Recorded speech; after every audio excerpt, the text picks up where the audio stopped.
नमस्कार, news India देख रहे हैं आप और आपके साथ मैं हूं सुरभि तिवारी। वक्त हो चला है राजधानी एक्सप्रेस खबरों का।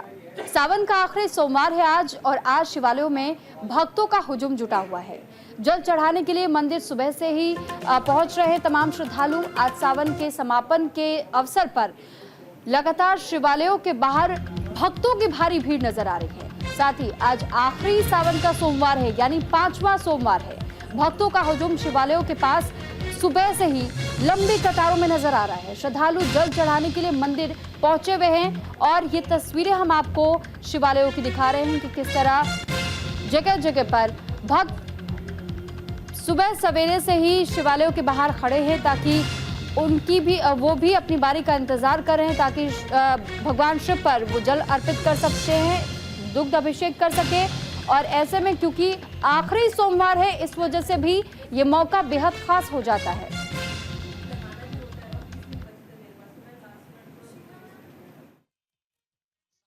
का अंतिम सोमवार आज है और हरिद्वार में सभी शिवालयों पर बम बम के जय घोष के साथ जो शिव भक्त हैं वो पूजा पाठ कर रहे हैं। इस वक्त हम प्राचीन शिव मंदिर में है और मंदिर समिति की किस तरह से तैयारियां है, क्या इस मंदिर की मान्यता है और आखिरी सोमवार को लेकर भी हम इनसे बातचीत करेंगे। जी, क्या नाम है? मैं सुभाष चंद्र छान्ना। ये शिवालिक नगर मंदिर शिवालिक नगर बनने से पहले से सिद्धपीठ थी और इस शिवलिंग का अचानक से यहाँ पता लगा और तब से जब से शिवालिक नगर बना है तभी से ये धीरे धीरे करते करते पिछले 55 वर्षों से इस विराट स्वरूप को ले पाया है। आज आखिरी सोमवार भी है, क्या कहेंगे? आज श्रावण मास का आखिरी सोमवार है। भक्तों में पूरा उत्साह है और आज के दिन श्रावण मास के दिन एक जनेऊ संस्कार भी किए जाते हैं जिसकी बड़ी महत्ता है। और जितने भी पौराणिक समय में जनेऊ संस्कार होते थे वो श्रावण मास के आखिरी सोमवार को ही होते थे। तो हमने देखा है कि किस तरह से जो मंदिर समिति है और उन्होंने किस तरह से यहाँ की महत्वता बताई है। साथ ही मंदिर समिति की ओर से विशेष इंतजाम किए हैं, भक्तों को किसी तरह की दिक्कत ना हो इसके लिए विशेष ख्याल रखा गया है। अपने सहयोगी के साथ मैं संजय पुंडीर, न्यूज इंडिया, हरिद्वार।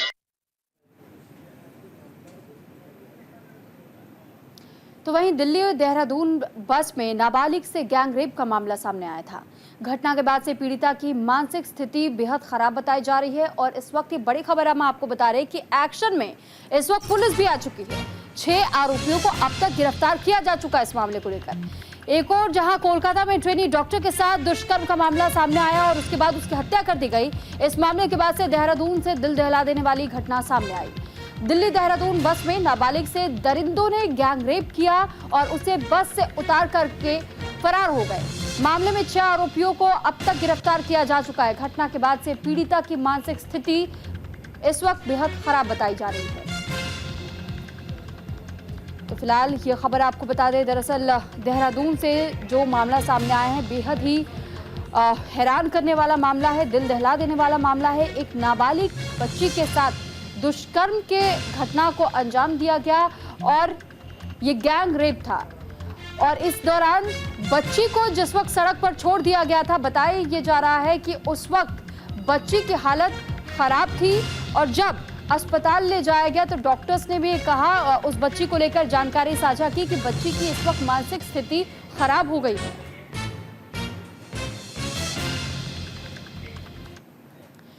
तो नाबालिग से गैंग रेप और दिल्ली से देहरादून जा रही बस में इस वारदात को अंजाम दिया गया। कई लोगों ने नाबालिग से दुष्कर्म को अंजाम दिया। गैंग रेप के बाद बस से पीड़िता को उतार करके आरोपी फरार तक हो गए। घटना के बाद पीड़िता की मानसिक स्थिति इस वक्त बेहद खराब बताई जा रही है। पुलिस ने अब तक इस मामले में जो एक्शन लिया है, इस दौरान 6 आरोपियों को गिरफ्तार किया जा चुका है। नाबालिग का मेडिकल भी कराया गया है। रिपोर्ट का इंतजार अभी भी है कि आखिर रिपोर्ट में क्या कुछ निकलता है, क्योंकि डॉक्टर्स ये बता रहे हैं कि बच्ची बात करने की स्थिति में नहीं है। मानसिक तौर पर वो बहुत ज्यादा अपने आप को प्रताड़ित महसूस कर रही है और इस घटना ने हर किसी को झकझोर कर रख दिया है, क्योंकि बच्ची के साथ दिल्ली देहरादून बस के भीतर गैंग रेप को अंजाम दिया गया। हरिद्वार में आम आदमी पार्टी का प्रदर्शन इस दौरान देखा गया। राज्य में दुष्कर्म के मामलों को लेकर के घटनाओं पर रोष व्यक्त किया गया। कार्यकर्ताओं ने कैंडल मार्च भी निकाला। कोलकाता के बाद से उत्तराखंड के रुद्रपुर और देहरादून में हुई रेप की घटनाओं को लेकर राज्य की भाजपा सरकार विपक्ष के निशाने पर है। आम आदमी पार्टी के कार्यकर्ताओं ने हरिद्वार के भगत सिंह चौक से कैंडल मार्च निकालकर विरोध प्रदर्शन किया। इस दौरान कार्यकर्ताओं ने राज्य की कानून व्यवस्था पर गंभीर सवाल उठाते हुए बीजेपी सरकार को जमकर घेरा है। कार्यकर्ताओं का कहना था कि देवभूमि में महिलाएं असुरक्षित महसूस कर रही हैं और कानून व्यवस्था पूरी तरह चरमरा गई है। उन्होंने सरकार पर आरोप लगाते हुए कहा कि ऐसी स्थिति में भाजपा सरकार को तुरंत बर्खास्त कर दिया जाना चाहिए। तो ये उस प्रदर्शन की तस्वीरें भी हम आपको दिखा रहे हैं जिस वक्त ये प्रदर्शन निकाला गया था। मोहिता देवनाथ के साथ कलकत्ता में बहुत ही शर्मनाक घटना हुई है। उसको मतलब यहाँ पे इतनी शर्मनाक घटना है कि हम शब्दों में बयान नहीं कर सकते। इसी तरह की घटना उत्तराखंड में रुद्रपुर में जो है बहन तस्लीम के साथ हुई और देहरादून में ISBT पे भी जो है एक बहन के साथ सामूहिक बलात्कार हुआ है। इस तरह की ये घटना रुक नहीं रही है। कहीं ना कहीं इसके लिए केंद्र सरकार और जो हमारी उस प्रदेश की सरकार है वो कहीं ना कहीं दोषी हैं। इन बलात्कारियों को फास्ट ट्रैक के माध्यम से 1 हफ्ता में सुनवाई करके खुलेआम फांसी देनी चाहिए। जब तक ऐसा नहीं होगा तो ये घटनाएं रुकेंगी नहीं और कहीं ना कहीं इसमें तत्कालीन जो सरकार होती है वहाँ की जो है सत्ताहीन सरकार जो होती है कहीं ना कहीं उनका भी संरक्षण इनको रहता है। इसका जीता जागता उदाहरण है उत्तराखंड का अंकिता हत्याकांड, जिसमें किसी VIP के नाम सामने आया था लेकिन आज तक उस VIP का नाम भी नहीं खुला और अंकिता हत्याकांड में अभी तक आज तक भी उसको न्याय नहीं मिला है। और इस पे ज्यादा जानकारी के साथ संजय पुंडीर हमारे साथ जुड़ चुके हैं। संजय, जब बात देवभूमि की आती है तो देवभूमि के नाम पर यह कहा जाता है कि महिलाएं बेहद सुरक्षित थी। एक वक्त ऐसा था, लेकिन अब हर जगह की तस्वीर एक ही जैसी होती जा रही है। देहरादून से जब ये मामला सामने आया इसने हर किसी को झकझोर कर रख दिया। एक बच्ची के साथ में इस तरीके का व्यवहार किया गया कि वो मानसिक रूप से अस्थिर हो गई। देखिए लगातार हम देख रहे हैं कि जहां एक और कोलकाता मामले को लेकर लगातार इंसाफ और न्याय की गूंज घूम रही है, देश न्याय की मांग कर रहा है, तो वहीं देवभूमि उत्तराखंड से भी कई ऐसे मामले सामने आए हैं। उसमें उत्तराखंड के रुद्रपुर की बात की जाए या फिर ताजा मामला जिस तरह देहरादून का है, वहां पर एक बस में दुष्कर्म की घटना हुई है जिसने कहीं ना कहीं देवभूमि को हिला कर रख दिया है। हालांकि उसको लेकर जो पुलिस है वो लगातार कार्रवाई कर रही है। जो इसमें दोषी थे उन्हें गिरफ्तार कर लिया है, लेकिन सवाल यही उठ रहा है कि आखिर महिलाओं की किस तरह से सुरक्षा होगी। अब इस पर लगातार जो विपक्ष है वो पूरी तरह सरकार को घेर रहा है, क्योंकि हम देखते हैं कि एक और जहां सरकार महिलाओं के हितों की बात करती है, सुरक्षाओं की बात करती है, तो वहीं इस तरह के मामले होते हैं तो सरकार पर सवाल खड़े हो जाते हैं। आम आदमी पार्टी हो या फिर कांग्रेस, तो दोनों ही हम लगातार देख रहे हैं कि सड़कों पर उतरकर प्रदर्शन कर रही है और सरकार को घेर रही है। ऐसे में आम आदमी कार्यकर्ताओं का साफ तौर पर कहना है कि देवभूमि की महिलाएं सुरक्षित नहीं है तो फिर आगे कैसे होगा, यानी कब तक कहें कि। लेकिन संजय, एक और जहां आम आदमी पार्टी प्रोटेस्ट कर रही है वहीं तमाम विपक्षी दलों की तरफ से भी आवाज उठाए जा रहे हैं। लेकिन अब तक इस मामले में 6 आरोपियों की गिरफ्तारी की खबर तो है, लेकिन क्या अब तक उस पीड़िता के परिजनों से भी कोई बातचीत हो पाई है आपकी? किसी प्रकार से उनकी ओर से कोई मांग रखी गई है? देखिए लगातार ही उनके जो परिजन हैं उनसे बात हुई है। उनका यही कहना है कि जो दोषी है उन्हें कड़ी से कड़ी सजा दी जाए। और लगातार हम देख रहे हैं कि उत्तराखंड पुलिस ने बहुत बड़ा एक्शन लिया है। जल्द से जल्द जो इसमें आरोपी थे उन्हें गिरफ्तार किया है। तो ये एक बड़ा सवाल हो जाता है कि किस तरह से महिलाओं की सुरक्षा होगी। हालांकि अगर उत्तराखंड की बात की जाए तो राज्य सरकार तमाम प्रयास कर रही है और तमाम कोशिश करती है कि जो अपराध होता है उसको जल्द से जल्द निपटाया जाए और जो आरोपी होते हैं उनको जल्द से जल्द गिरफ्तार कर जेल भेजा जाए। हालांकि इसको लेकर लगातार हम देख रहे हैं कि विपक्ष से कोई ऐसा मौका नहीं छोड़ता है कि सरकार को ना घेरे। लगातार हम देख रहे हैं कि कैंडल मार्च निकाले जा रहे हैं और लगातार इंसाफ की मांग देखी जा सकती है। जी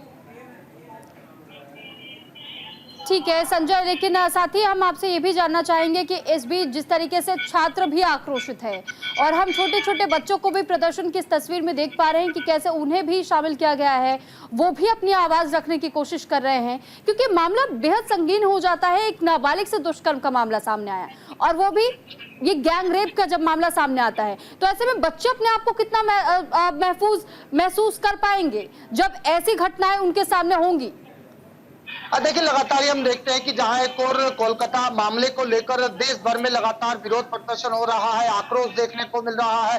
वहीं देवभूमि में हुई इस घटना के बाद जो देवभूमि में रहने वाले लोग हैं, जो बच्चे हैं, छोटे छोटे महिलाएं हैं, वो लगातार कह रहे हैं कि ऐसे लोगों को एक फांसी दी जानी चाहिए। और लगातार हम ये भी देख रहे हैं कि सुरक्षा को लेकर भी अपने आप को असुरक्षित महसूस कर रहे हैं। ठीक है संजय, बहुत धन्यवाद आपका तमाम जानकारी हम तक पहुंचाने के लिए। तो वैसे तो रक्षाबंधन का त्योहार भाई बहन के पवित्र रिश्ते का त्योहार माना जाता है। इस दिन बहन अपने भाई की कलाई पर रक्षा सूत्र बांधती हैं और भाई बहन की रक्षा का संकल्प लेते हैं। लेकिन अब रक्षा सूत्र का ट्रेंड भी बदल रहा है। इस बार रक्षा सूत्र में सिर्फ बहन भाई की कलाई पर ही नहीं, बल्कि लोग अपने दोस्तों, रिश्तेदारों को भी राखी बांध रहे हैं। इसी परंपरा पर लक्सर के लोगों ने न्यूज इंडिया से बातचीत की है। आपको दिखाते हैं तस्वीरें भी और सुनवाते हैं उनका क्या कुछ कहना। ये अकेले लक्सर या पूरे उत्तराखंड की बात नहीं है, दूसरे प्रदेशों में भी ये नया ट्रेंड शुरू हो गया है। जरूरी भी है समाज को जोड़ना, रक्षा सूत्र समाज को जोड़ता है। और भी कई महिलाएं हैं, टीचर्स हैं, बात करेंगे। आपका नाम क्या है मैडम? जी मैं सरल वीरा। अच्छा, ये जो अभी रक्षा सूत्र की बात चल रही थी, अभी मैं देख रहा था कि काफी रंग बिरंगी राखियां यहाँ रखी हैं और एक दूसरे को बांध भी रही थी, क्या संदेश दे रही है? यही संदेश दे रही है कि भाई, हम लड़कियां जो है भाइयों की कलाइयों पर राखी बांधती है अपनी प्रोटेक्शन के लिए और उनको भी प्रोटेक्ट करती है इससे। जी जी जी। सर, जैसे कि माँ बेटी को बांध सकती है, बाप अपने बेटे को बांध सकता है, बेटा बाप की रक्षा के लिए एक संकल्प ले सकता है। जी यस सर। जी जी जी।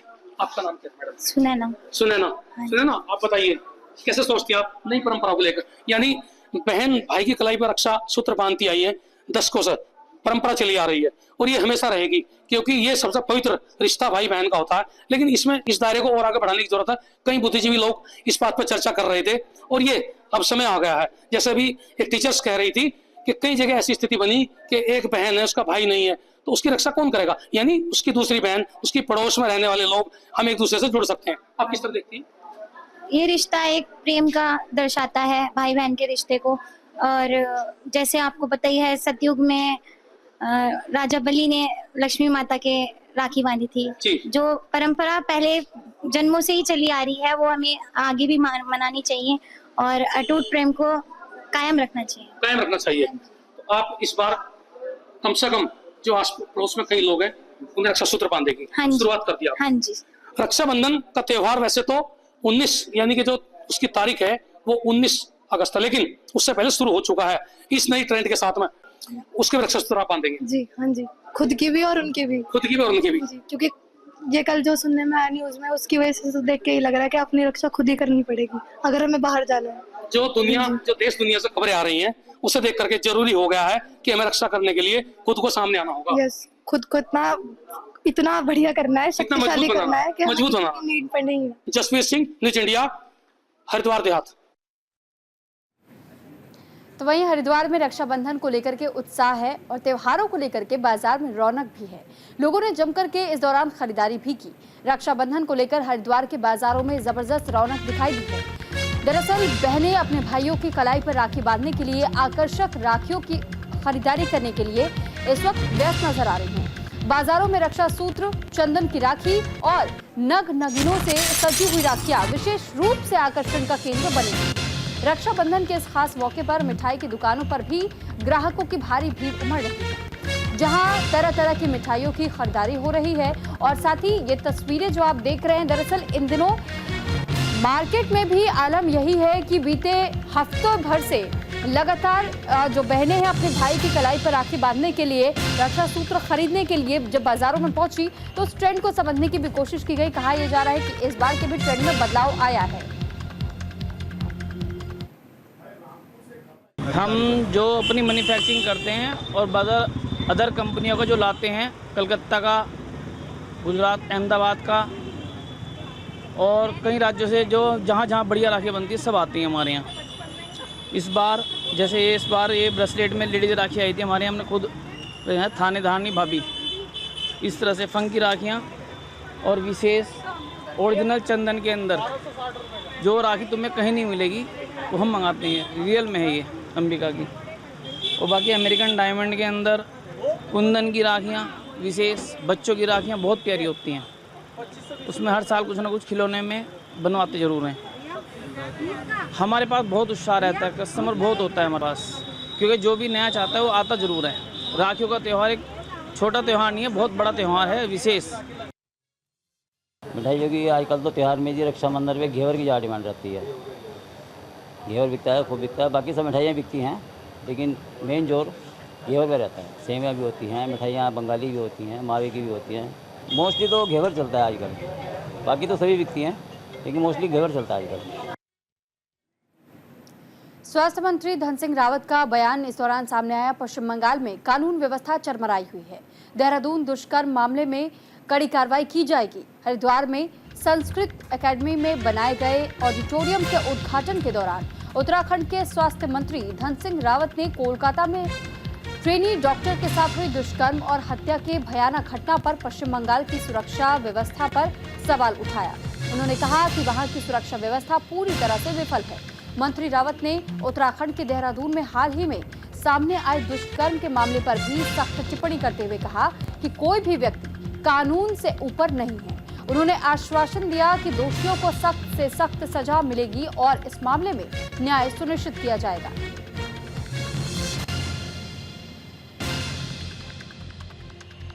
ये सब जानते हैं कि पश्चिम बंगाल में कानून व्यवस्था बिल्कुल चौपट है और मैं माननीय प्रधानमंत्री जी का भी, गृह मंत्री जी का भी धन्यवाद देना चाहता हूं कि उन्होंने तुरंत इस घटना का संज्ञान लिया है और उसकी सीबीआई जांच की है।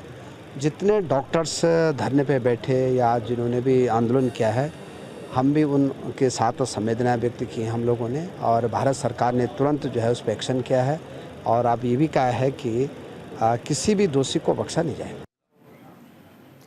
लक्सर में एबीवीपी कार्यकर्ताओं का प्रदर्शन जारी है। पश्चिम बंगाल सरकार के खिलाफ रोष भी व्यक्त किया गया।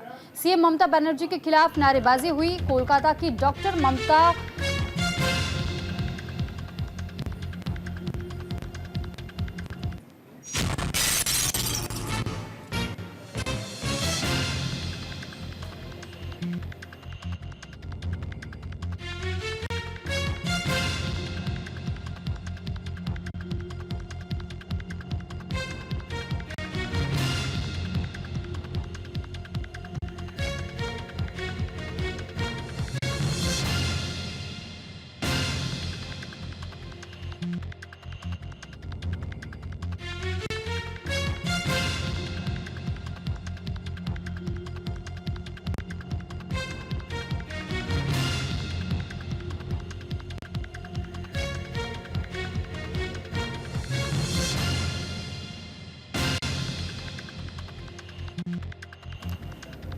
तो फिलहाल ये तस्वीरें हम आपको अलग अलग जगहों से दिखा रहे हैं जहां पर इस वक्त आक्रोश का माहौल देखने को मिल रहा है। पश्चिम बंगाल के कोलकाता में जिस तरीके से एक ट्रेनी डॉक्टर के साथ में दुष्कर्म की घटना को अंजाम दिया गया था, इस दौरान अब कई रेजिडेंट डॉक्टर्स भी इसके खिलाफ प्रदर्शन कर रहे हैं। साथ ही साथ आम जनता भी डॉक्टर्स का सहयोग कर रही है इस प्रदर्शन में और अलग अलग राज्यों में इसी तरीके से प्रदर्शन किए जा रहे हैं।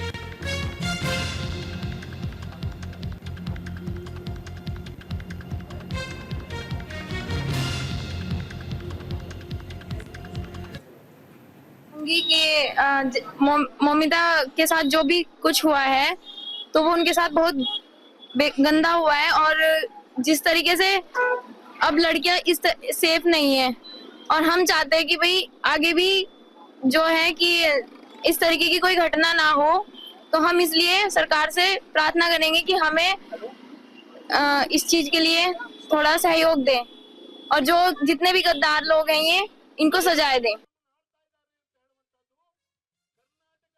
कॉलेज की लेडीज डॉक्टर ममता जी के साथ जो रेप और निर्मम हत्या करी गई, उसके विरोध में अखिल भारतीय विद्यार्थी परिषद भारत सरकार से मांग करता है कि फास्ट ट्रैक कोर्ट के माध्यम से जल्द और रक्षाबंधन के मौके पर एक बेहद खूबसूरत तस्वीर आपको प्रधानमंत्री नरेंद्र मोदी की दिखाते हैं, जहां इस वक्त बच्चों के बीच में मौजूद है और स्कूली बच्चे हैं ये जो बच्चे इस वक्त प्रधानमंत्री नरेंद्र मोदी की कलाई पर देखिए कितनी खूबसूरत राखियां वो बांध रहे हैं। तो रक्षाबंधन का पर्व किस तरीके से देश भर में मनाया जा रहा है और ये तस्वीरें प्रधानमंत्री नरेंद्र मोदी के हाथों पर रक्षाबंधन बांधने के दौरान की सामने आई हैं। तो इन तस्वीरों में आपने देखा कि कैसे प्रधानमंत्री नरेंद्र मोदी के हाथों पर भी रक्षा सूत्र ये मासूम बच्चियां छोटी बच्चियां जो कि स्कूल ड्रेस में आपको नजर आई थी, यूनिफॉर्म में नजर आई थी, ये बच्चियां प्रधानमंत्री के पास पहुंची थी उनके हाथों पर रक्षा सूत्र बांधने के लिए। और इसी के तहत में इन बच्चियों ने प्रधानमंत्री के हाथ में जहां राखी बांधी, तो साथ ही अब इसके अलावा प्रधानमंत्री अक्सर ये कहते हैं कि पूरा भारतवर्ष ही मेरा परिवार है। और कहीं ना कहीं यही कारण है कि हर त्योहार में बढ़ चढ़ कर के खुद भी हिस्सा लेते हैं प्रधानमंत्री नरेंद्र मोदी। और ये छोटी बच्चियां इस वक्त किस तरीके से प्रधानमंत्री के हाथों पर राखियां बांध रही, बेहद खूबसूरत ये तस्वीरें हैं। क्योंकि आप जरा देखिए कि अब तक प्रधानमंत्री का पूरा हाथ राखियों से भरा हुआ आपको नजर आएगा और ये बेहद ही मन को छू लेने वाली तस्वीरें हैं। तो बेहद खूबसूरत तस्वीर रक्षाबंधन के मौके पर। इससे पहले आपने देखा कि किस तरीके से जवानों के हाथों में भी राखियां बांधती हुई महिलाएं नजर आई, तो अब प्रधानमंत्री की तस्वीर ऐसी सामने आई है जब प्रधानमंत्री के हाथों में ये बच्चियां राखी बांध रही हैं। अलग अलग स्कूल से अपनी स्कूल यूनिफॉर्म में ये बच्चियां पहुंची हैं ताकि वो प्रधानमंत्री को रक्षा सूत्र बांध पाए।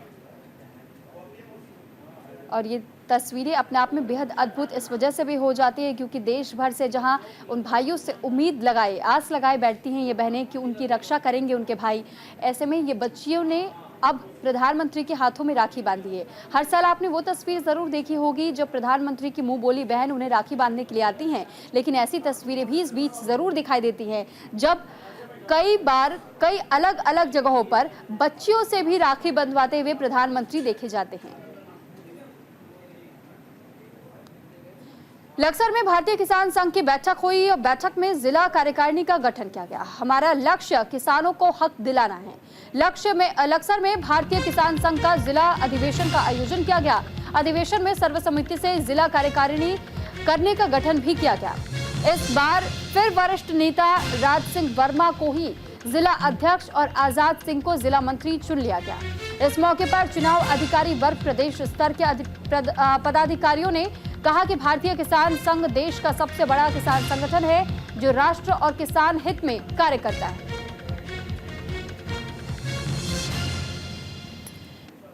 मैं आपसे वादा करता हूं, सभी किसान भाइयों से भी वादा करता हूं कि मैं अपने दायित्व को कहीं पीछे नहीं छोड़ूंगा और किसान हित के लिए अपना सतत प्रयास करता रहूंगा। सर्वप्रथम जो है गांव में जाकर के सदस्य बनाए जाते हैं, फिर हर गांव में एक समिति का चयन होता है।